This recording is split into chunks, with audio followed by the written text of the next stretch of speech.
We are going to look at early embryonic period, but now with focus on the second week of development.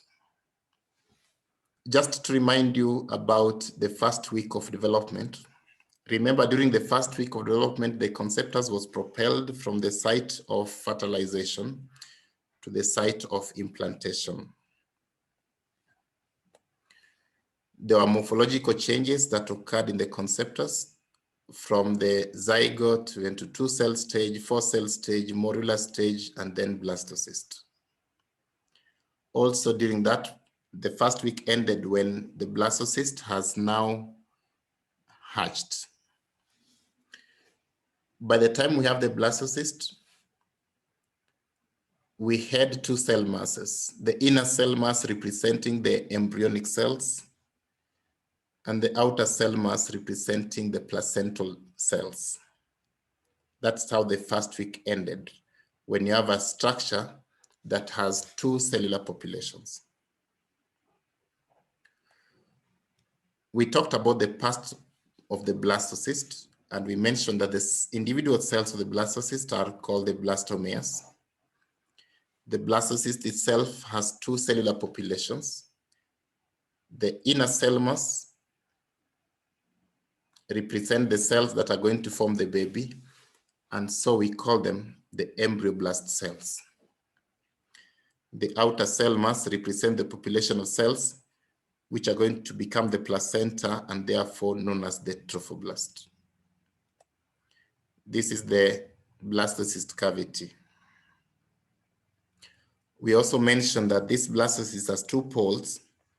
The pole of the blastocyst that is away from the inner cell mass is what we are calling the abembryonic pole. This is the pole that is used or was used for during hatching. It is the pole that led the way during hatching. But we also have another pole near the inner cell mass. The pole near the embryoblast is known as the embryonic pole. And this pole is the one that is utilized during implantation, as you're going to see. So those are the parts of the blastocyst, basically. Now, during the second week of development, what happens? In the second week of development, we have the implantation process. The implantation is going to take place during the second week of development. And after the blastocyst has implanted, then we can say that the woman is pregnant. So the pregnancy is established following implantation. Also, there are some morphological changes which are going to still take place involving both the inner cell mass as well as the outer cell masses. So those morphological changes still continue even in the second week. During the second week, there are some membranes that form that cover the baby.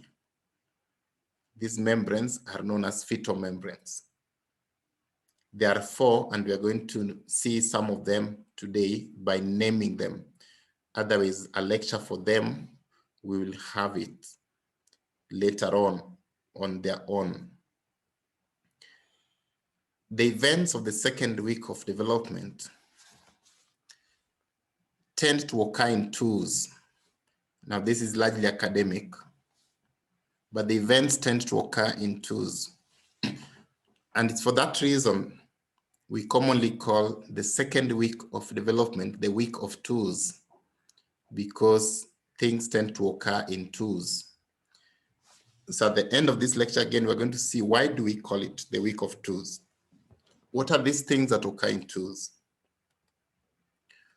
So the learning objective is this. We are going to describe the process of implantation, and we'll tailor that with the disorders of implantation. We will then look at the morphological changes that take place that involve the inner cell mass, as well as those that involve the outer cell mass.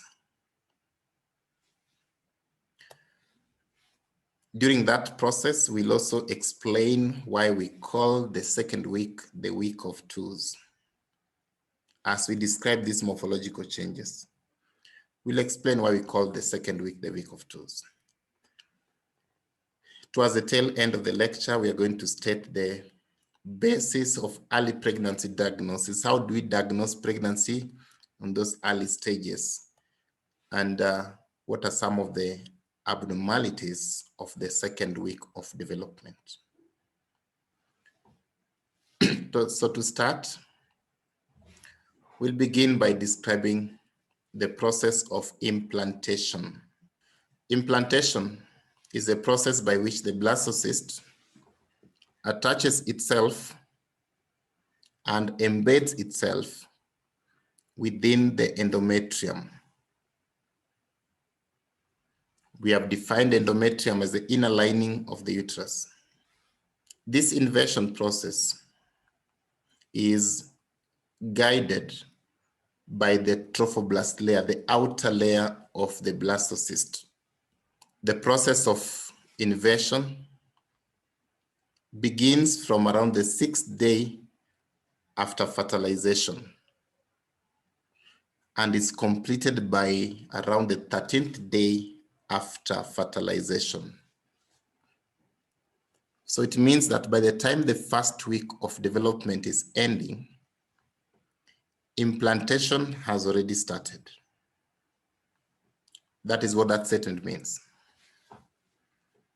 But much of the implantation process takes place during the second week of development, and that is why we are discussing it under the second week of development. During implantation, a woman may spot some little bleeding. And so this bleeding shouldn't be confused with the menstrual flow. And women should be able to distinguish this by looking at the amount of the flow and the duration of the flow. The menstrual flow is heavier and takes about 3 days. The implantation bleeding is just spotting, and so it will only be seen just on 1 day. And it might not even need a pad. By the time it's there, you're seeing the bleeding, it's already over. Before I take you through that process of implantation, I want you to remember the layers of the uterus. First, on the left, we see the part of the uterus. This is the fundus, the body, the cervix of the uterus. This is the endometrial cavity. So the wall here has 3 layers. The outermost layer is what you're calling the perimetrium. It's a very thin layer. The middle layer is called the myometrium. This is the layer that contains smooth muscles. It is also the layer that contains blood vessels. The layer of the blood vessels, what's called the stratum vascularis, the layer of blood vessels. It is within the myometrium. And then we have the endometrium from somewhere around there towards the lumen. That is the endometrium. The endometrium has 2 zones as indicated. The stratum basale is this zone of the endometrium that lacks the endometrial glands, like this region there. That is the stratum basale. Then we have this one here, which we are calling stratum functionalis. So that is the layer of the endometrium that contains glands, and this is the one that shed off during menstruation. When implantation takes place, it will come up to here. The blastocyst comes up to here. The junction between stratum functionalis and stratum basalis. I have a question for you. So that question is popping on your screen in form of a poll. You can respond. You have 30 seconds. I'm sharing with you your performance. The correct answer would be 20. I've just told you that implantation begins 6 days after fertilization. But we know that fertilization takes place around the 14th day of the cycle because that's the time of the ovulation. So you just add 6 plus 14 and you get 20. You have to think through. I want us to look at the implantation process. So the first thing that happens once the blastocyst reaches the endometrial cavity is that it must undergo hatching. So we then consider hatching as the first process during implantation. We said this is the extrusion of the blastocyst from the shell of the zona pellucida, and that the embryonic pole of the blastocyst is the one that leads the way. The hatched blastocyst is called the late blastocyst to distinguish it from the unhatched one, which we are calling the early blastocyst. After hatching, the blastocyst then attaches itself onto the endometrium. The attachment is via the embryonic pole of the blastocyst, as we can see in this image here. The embryonic pole of the blastocyst is the one that attaches.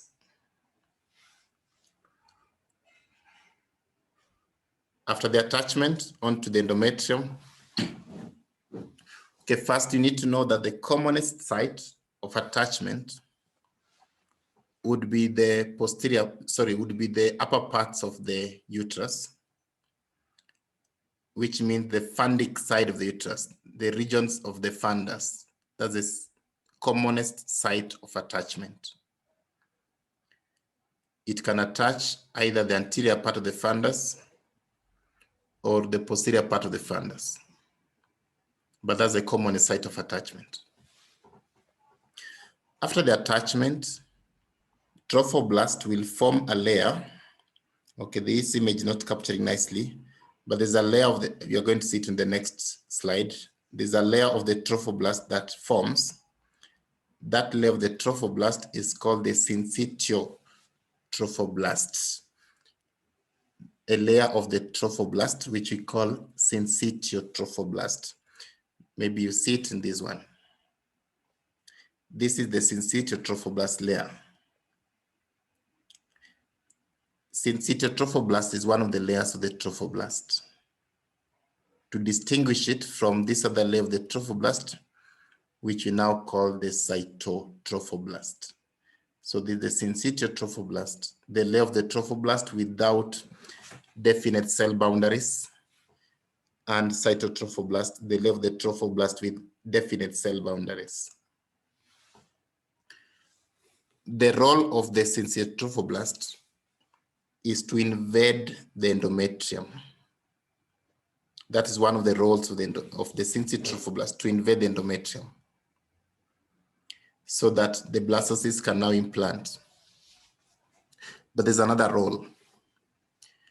The syncytial trophoblast secretes the human chorionic gonadotropin, HCG.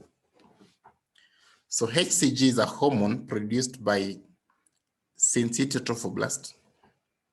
And this HCG maintains the corpus luteum. Remember, in a normal cycle, without implantation, the corpus luteum involutes after 14 days. That would mean that the levels of progesterone go down, and that would mean that menstruation will follow. But at a time that there is conception and implantation, we don't need the endometrium to be shed off. We want that endometrium intact. So this is the message. HCG is the message that goes to the ovary to inform the ovary that this time we need the levels of progesterone to be high because there is pregnancy. So HCG maintains the corpus luteum so that the corpus luteum can persist for a longer period of time to produce progesterone, which maintain pregnancy. That is why progesterone is called progesterone, progestation. Gestation is pregnancy. So for it to then do that, for the pregnancy to be sustained, it means that we need progesterone levels there to be high. And that's why we need HCG to maintain corpus luteum so that corpus luteum can continue producing progesterone. That does not mean that corpus luteum lasts the whole of the pregnancy, no. Usually, at some point, maybe the 3rd month of pregnancy, the placenta has already been established, and so the placenta can produce its own progesterones. In that case, the corpus luteum can then involute. So, since trophoblast invades the endometrium, it also produces HCG. So after that formation of the trophoblast, therefore, the conceptus will definitely invade the endometrium and embed itself within the endometrium. As that happens, some cavities appear within the trophoblast. Those cavities are called trophoblastic lacunae, like these ones. They appear within the trophoblast. These cavities are filled with blood, and so they enable exchange of substances between the maternal sinusoids, these ones within the endometrium. These are cavities again filled with blood within the endometrium. We call those ones maternal sinusoids. And then we have these cavities within the syncytial trophoblast, which are calling trophoblastic lacunae. So those two can exchange substances.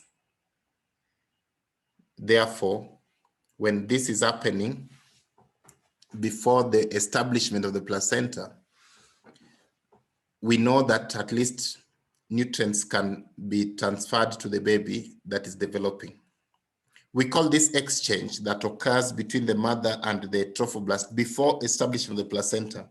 We call this exchange the primitive uteroplacental unit. The primitive uteroplacental unit. So we say that the primitive uteroplacental unit has been established. Right. Towards the end of implantation, you can see now those maternal sinuses are now communicating freely with the lacunar spaces within the trophoblast.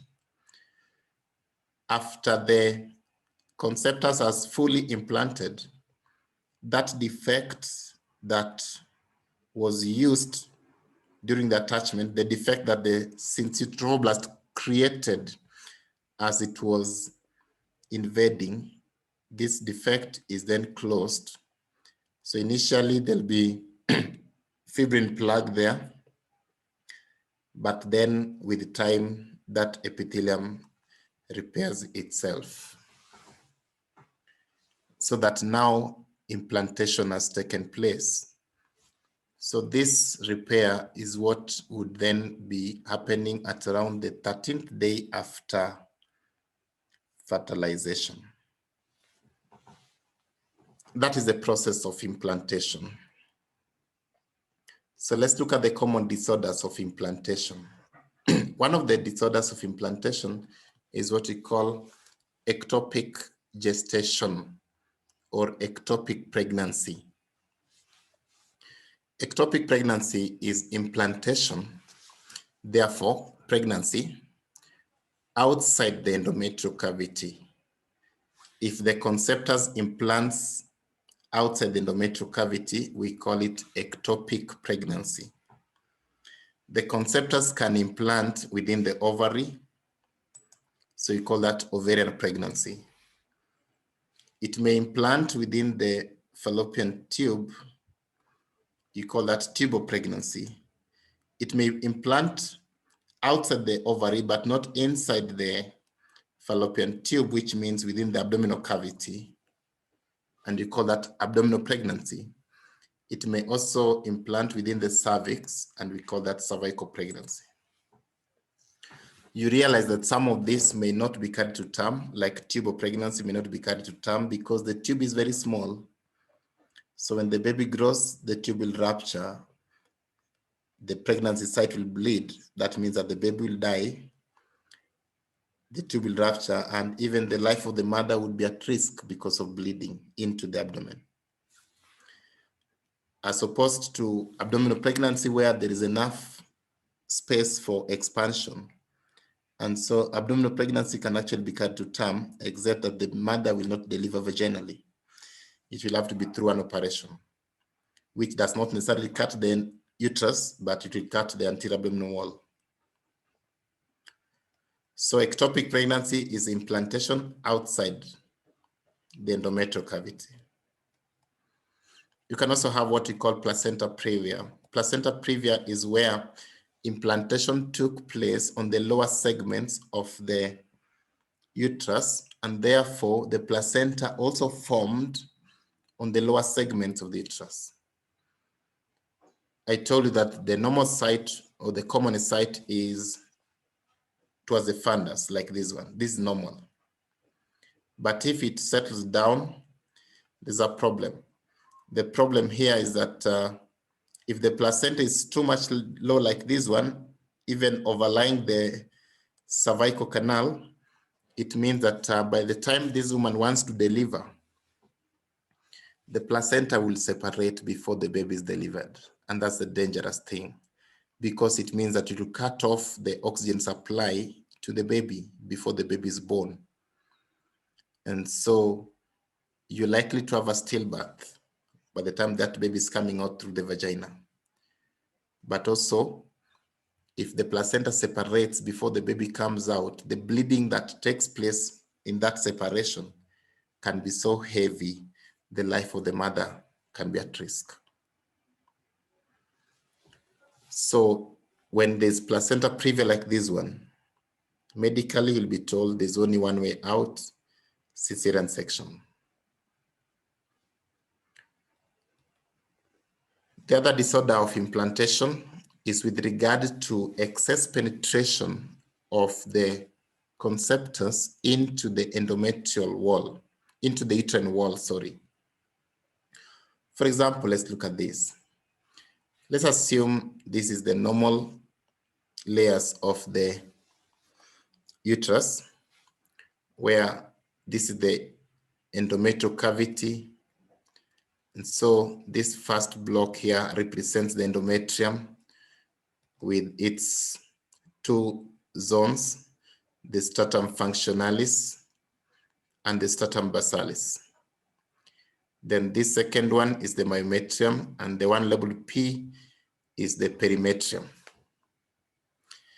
A normal implantation should be that the conceptus, the blastocyst, and later on, of course, the placenta, will reach this level here, the junction between stratum functionalis and stratum basalis. That is the normal one. So in case you have a problem in where the conceptus and therefore later on the placenta has gone beyond the stratum basalis and is now abutting the myometrium, this one is an excess invasion. This type of placentation is known as placenta accreta. Well, you can still have a worse one, where now the placenta has gone beyond the endometrium and into the myometrium. This is what we are calling placenta increta.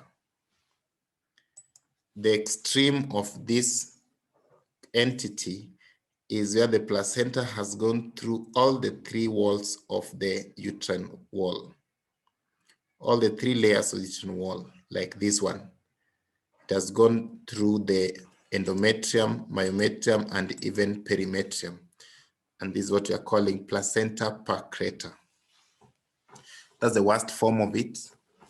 And this worst form, the implication, well, maybe all of them, the implication is that the placenta will not separate easily after the baby is born.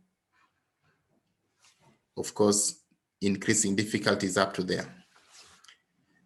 If the placenta does not separate easily after the baby is born, it means that the placenta will be stuck after the baby is born, and we call that retained placenta.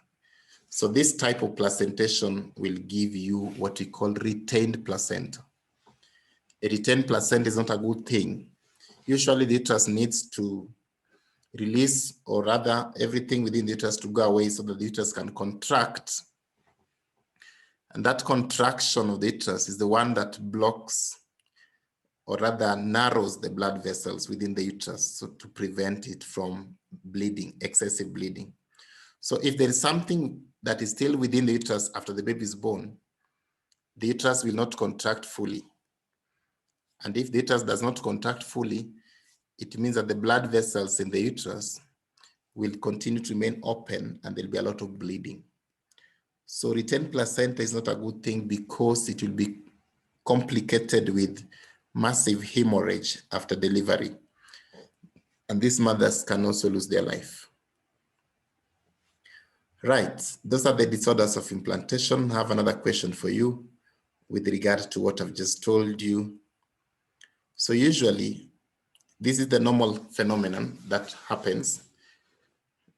After the baby has been born, we usually want the uterus to contract so that now the blood vessels within the uterus can constrict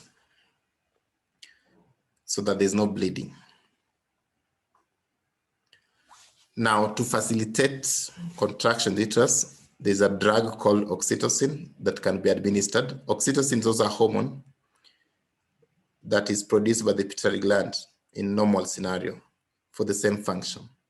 So my question is, which layer of the uterus will this particular hormone target so that you prevent bleeding? You answer in the poll. You have 30 seconds. Right, so I'm sharing with you again. This one, majority of you got it right, as you can see. Okay.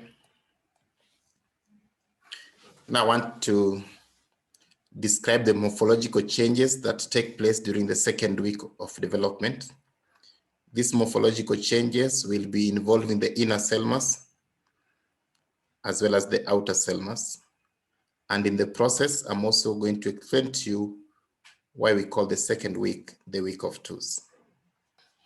So let's go through this concept of twos during the second week.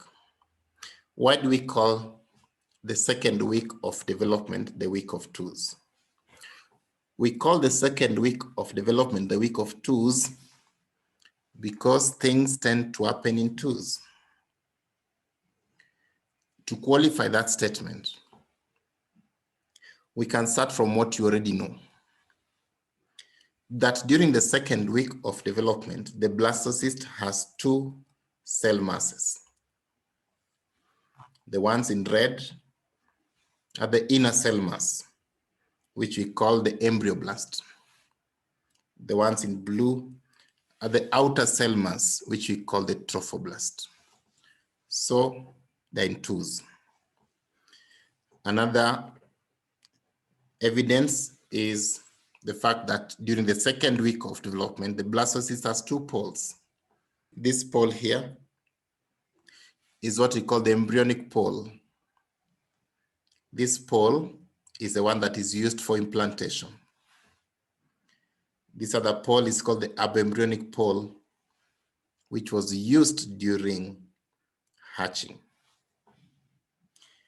Another evidence is this, that during the second week of development, the trophoblast differentiate into two layers. We have an outer layer of trophoblast where the cells do not have definite cell boundaries. We have called it the syncytial trophoblast. We have an inner layer of the trophoblast where the cells have definite cell boundaries, and we have called it the cytotrophoblast. So far, those three we are familiar with. But let's now add to that something new that I've not told you before. Here is what we have, where we have a trophoblast with inner layer, cytotrophoblast, and outer layer, syncytial trophoblast. Before you forget, by the way, remember I told you the syncytial trophoblast secretes human chorionic gonadotropin, which maintains the corpus luteum so that it can produce progesterone that maintains pregnancy. The second function is that it invades the endometrium. Okay, now something new. During the second week of development, the cells of the inner cell mass differentiate into two layers. These two layers consist of a layer of cells. The layer that's on top is made up of tall cells. The term given for tall cells in histology is columnar. So the layer on top consists of columnar cells. That layer is known as the epiblast layer. The layer below consists of cuboidal cells.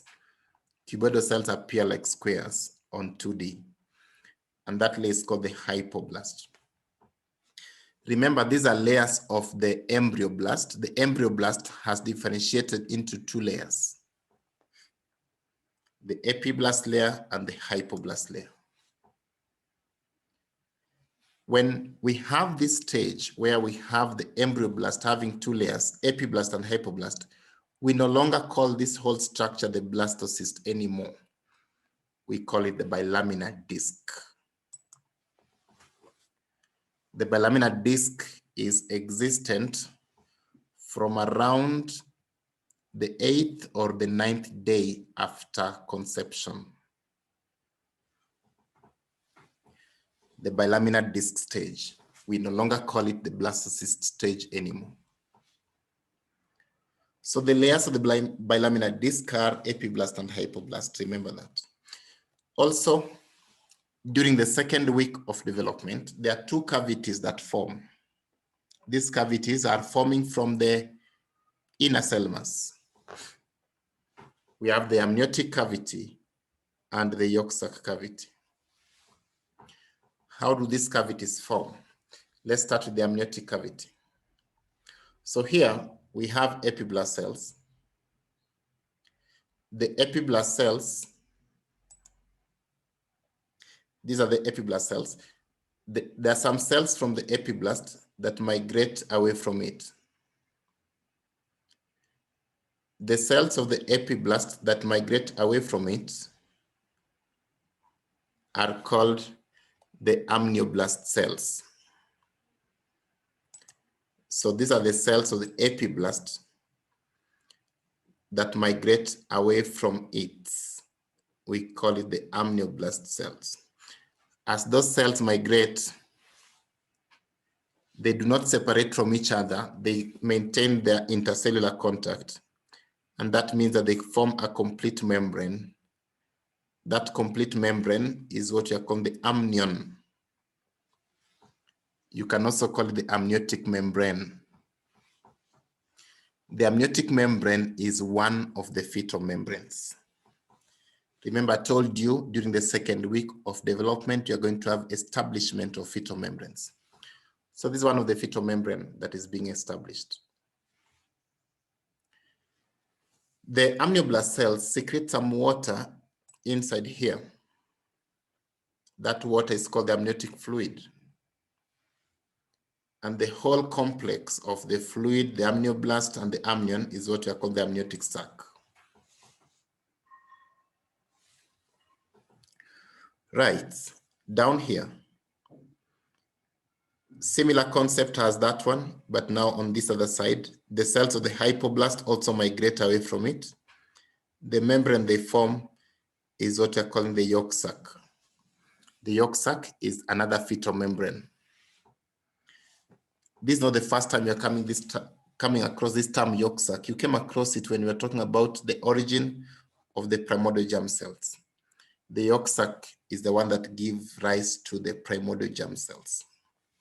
This is that yolk sac. The other name given to the yolk sac is umbilical vesicle. So sometimes use the term umbilical vesicle. This cavity enclosed by the yolk sac is what we're calling the yolk sac cavity. We will talk about yolk sac later again when we're looking at fetal membranes. For now, just know that's one of the fetal membranes as well. So far I've mentioned to you two fetal membranes, the amniotic membrane and the yolk sac membrane. we are still working with the concept of the week of twos and why it's called the week of twos. During the second week of development, this region between the derivatives of the embryoblast and the derivatives of the trophoblast, this region become filled with some connective tissue.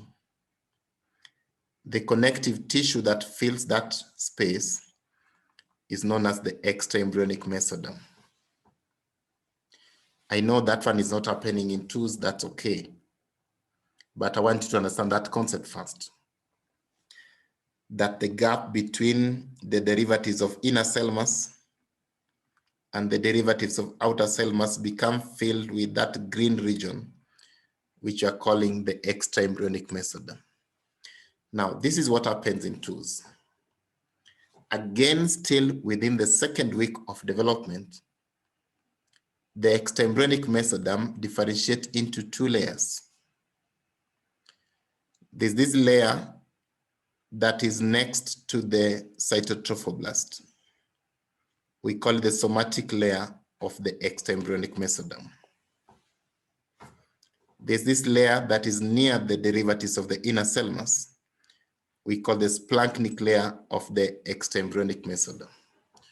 So the extraembryonic mesoderm differentiates into two layers, the splanchnic and the somatic layers.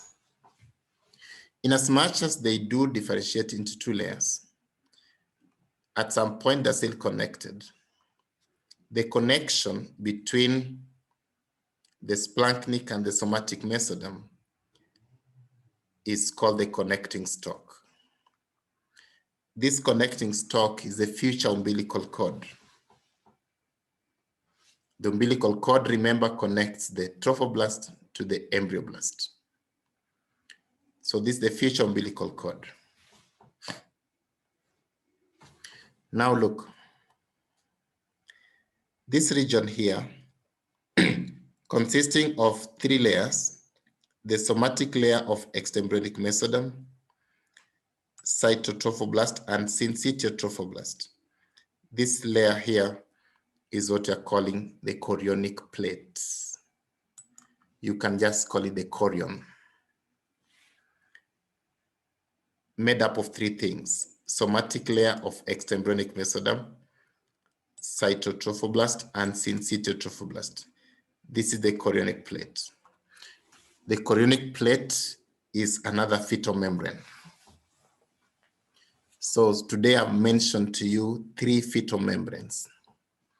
The fourth fetal membrane is called allantois. We are not going to talk about it today. So just have that in your mind that there are four fetal membranes: amniotic membrane, yolk sac membrane, chorionic plate, and the allantois. We'll have a lecture on the fetal membranes later. This cavity between the somatic and the splanchnic layers of the extraembryonic mesoderm, this cavity is called the chorionic cavity.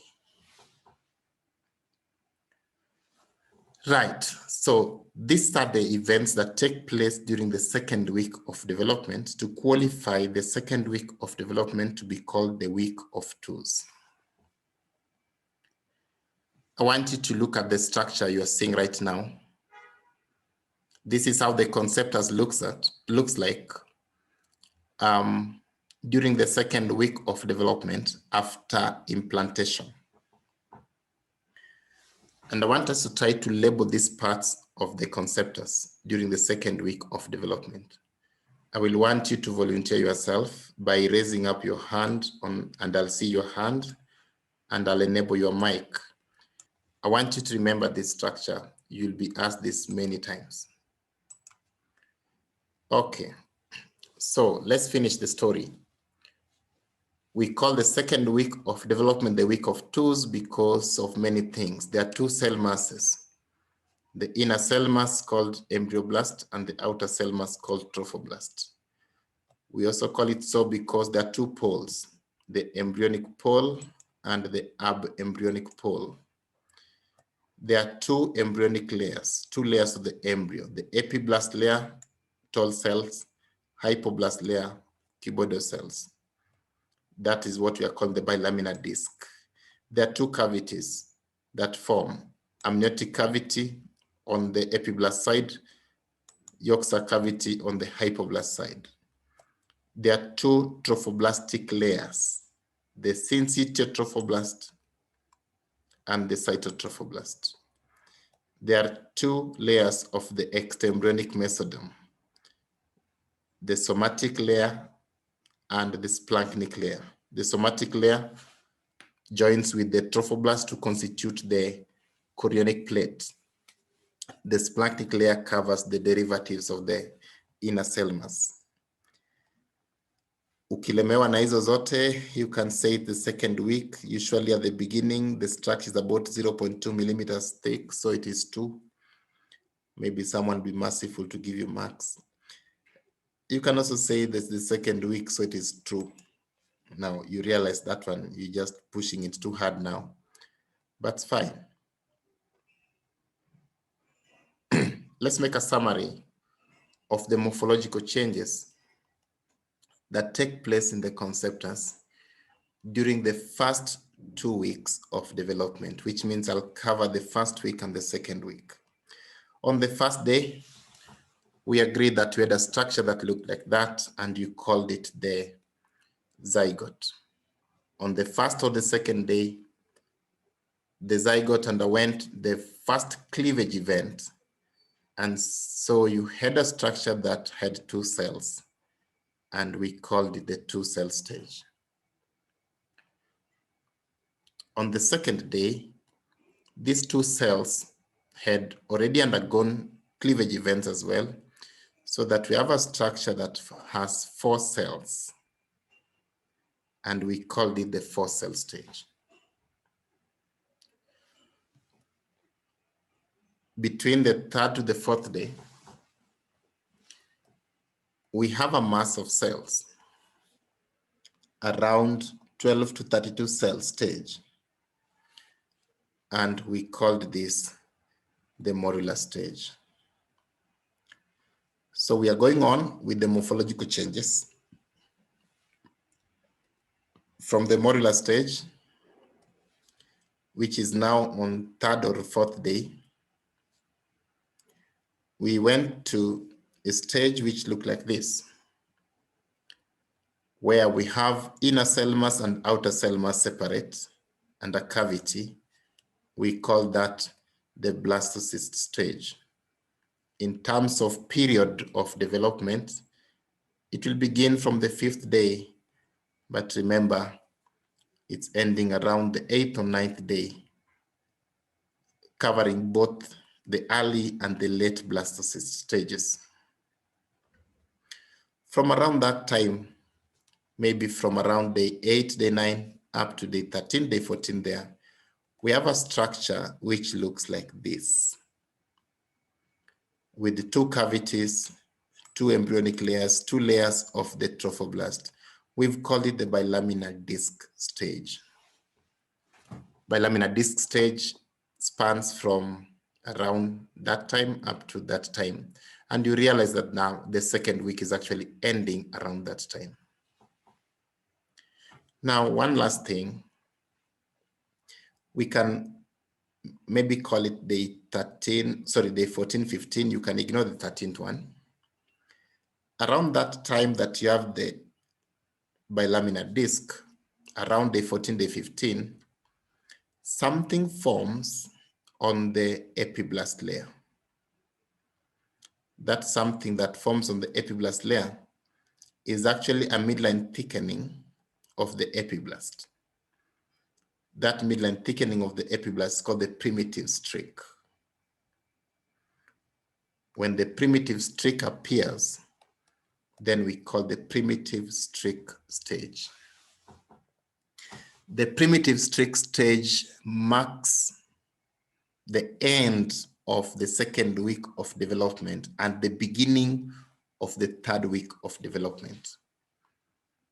It marks the beginning of the embryonic period of development. Actually, Remember, we said that we have pre-embryonic period, embryonic period, and fetal period.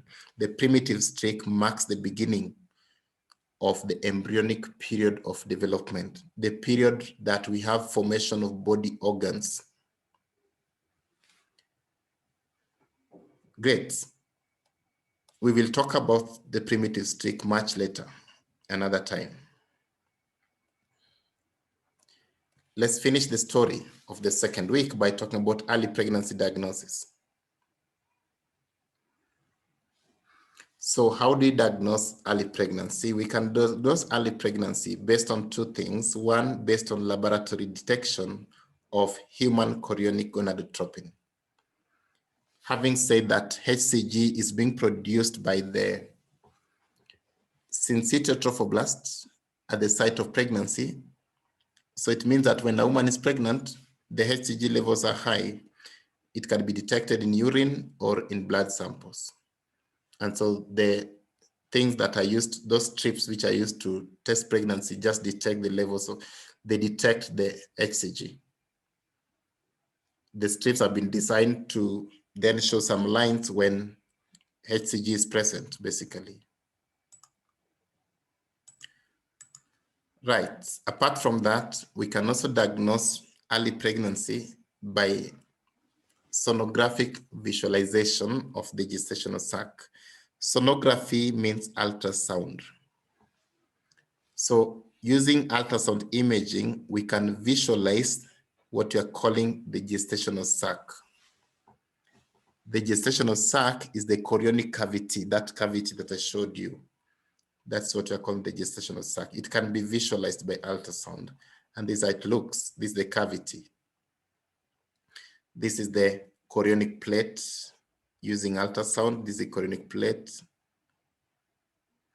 This is the gestational sac. This is what we call the fetal pole. The fetal pole is where the baby is forming. You can call it the embryonic pole. This is the rest of the uterus. So when you see the chorionic cavity, then you know that that's pregnancy. This is how we diagnose early pregnancy.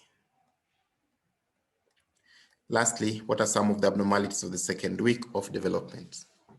You can have what we call blighted ovum. Blighted ovum is the death of the inner cell mass. When the cells of the inner cell mass die, what happens? It means that there's no baby now. In as much as the placental tissues are present, the pregnancy is there, there's no baby. So we call blighted ovum or abembryonic pregnancy, pregnancy without a baby. So this pregnancy without a baby, you see the one on the left is how the normal one should be, where you have the chorionic plate here, gestational cavity, gestational sac here, and the baby there. This is the yolk sac actually. So this is the fetal pole. That's the normal one. But now look at this one. You have a gestational sac, but you don't see any fetal pole within it. It means that the inner cell mass is not present. So this pregnancy will also terminate automatically. It will terminate. It will not be carried to term because there's no baby. Usually they terminate naturally as miscarriages.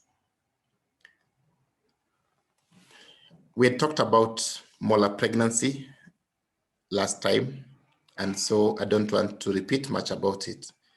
You can also talk about it as one of the disorders of the second week of development, where you have abnormal proliferation of the placental tissues with or without the presence of the embryonic tissues. We talked about the causes. Good. So I'll stop there. We will not be able to start on multiple gestation. I had promised you 1.5 hours, and I've taken 1.5 hours.